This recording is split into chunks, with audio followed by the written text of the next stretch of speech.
Isaiah Coleman learned early that silence could look like professionalism if you dressed it well enough. As a structural engineer, he was taught to speak carefully, to document everything, and to never sound emotional even when numbers were screaming.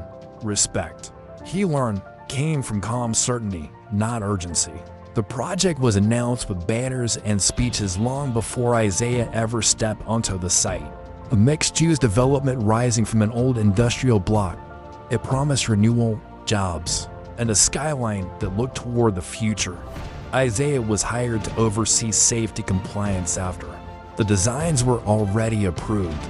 Lena Coleman walked the site with him on his first day, her heels clicking against unfinished concrete. She was an interior designer, hired later to consult on communal spaces, and she saw buildings as places people would eventually breathe inside.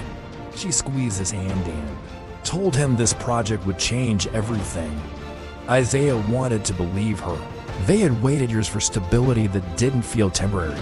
Years of contracts and short-term wins that never settled into certainty.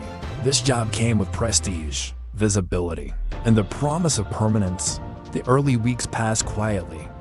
Isaiah reviewed load calculations, material substitutions, and revised budgets that all claimed compliance. Nothing looked alarming at first glance, which unsettled him more than obvious errors would have. Small inconsistencies began to appear once he slowed down. A cheaper steel grade here, a thinner support beam there, all justified by updated modeling. Each change alone was acceptable, but together they formed a pattern. Isaiah raised the issue during a meeting that smelled of coffee and rehearsed optimism. He spoke evenly, pointing to numbers instead of opinions, and suggested additional reinforcement. The room responded with polite nods and a promise to revisit the concern. They never did. Deadlines pressed forward, and enthusiasm drowned out hesitation. Isaiah documented everything and reminded himself that process mattered. At home, Lena listened while stirring soup that had already cooled. She asked if he trusted the building, not the paperwork, and he hesitated too long before answering. Love notices pauses even when they are quiet. Weeks passed, and the building rose faster than expected. Marketing photos appeared online, celebrating progress before completion. Isaiah felt pride mixed with something heavier he couldn't name. He requested another review, this time in writing. The response thanked him for his diligence and reminded him of budget constraints already approved by a higher authority. Professional language smoothed over professional dismissal. Lena stopped visiting the site. She said it made her uneasy, though she couldn't explain why without sounding irrational. Isaiah understood the feeling and hated that he shared it. The night before the public preview, rain fell harder than forecasted. Water collected where drainage had been adjusted to save time, pulling against supports not designed for sustained pressure. Isaiah watched radar maps until dawn. The following afternoon, the preview began anyway. City officials, investors, and future tenants filled the lower levels, admiring polished renderings made real. Isaiah stayed near the edges, listening. A sound moved through the structure before anyone saw it, not an explosion or a crash, but a groan, deep and structural, like something resisting collapse. Isaiah's body reacted before his mind caught up. He shouted for evacuation, his voice cutting through curated excitement. Some people moved immediately. Others hesitated, waiting for permission. That didn't arrive fast enough. Then a section of the upper walkway gave way. The collapse was partial, not catastrophic. But damage doesn't need spectacle to be permanent. Dust filled the air, screams echoed briefly, and silence followed with unnatural speed.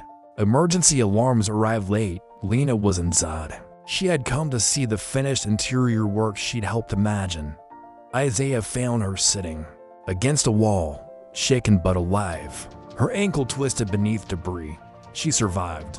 Others did too. Some didn't walk away the same. The investigation unfolded slowly, careful not to accuse too quickly. Statements were taken, documents reviewed, and language softened wherever responsibility sharpened. Isaiah recognized his own emails in the report. They thanked him for raising concerns. They noted his professionalism. They concluded the incident resulted from unforeseen compounding factors.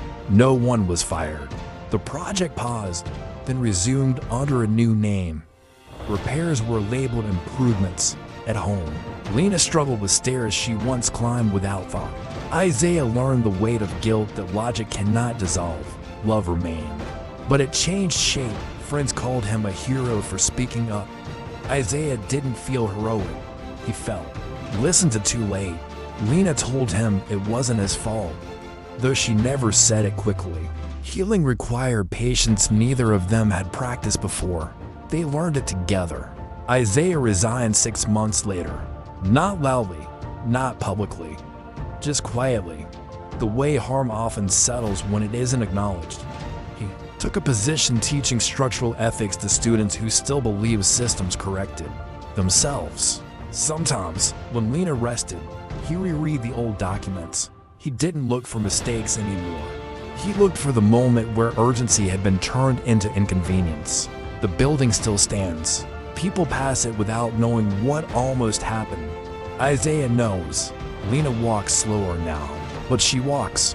They plan smaller things, closer things, things that don't rise too quickly. Joy survived, reshaped.